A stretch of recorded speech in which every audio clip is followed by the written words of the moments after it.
I a casa nostra, la pluja modifica la programació del Corpus de València. Les roques ja haurien d'estar a aquestes hores al carrer, però l'eixida s'ha retardat fins a la vesprada per a evitar que es banyen.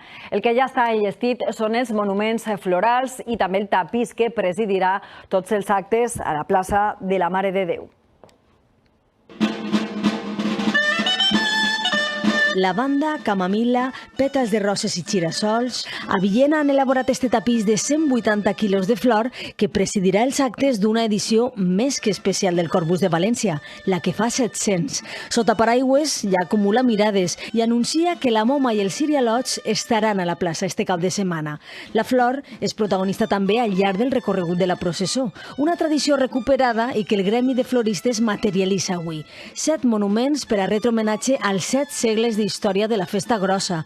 Este Sant Calce, de l'artista faller Juanjo García, s'engalana a la plaça de la Reina, mentre que uns metres més avant, un equip de 7 floristes comencen a clavar flor a les portes de l'església de Sant Martí. El que vaig a utilitzar són roses en color bresquilla, suau, el lilium, la sucena, que és una flor molt típica del Corpus, gladiolo blanc, delfinium, la flor de l'alelí, que és molt bonica, té molt de perfum i també és molt adequada per al Corpus, i després pots jugar en molts verds i molts complements. La pluja, tot i ser fina, ha canviat el programa d'avui.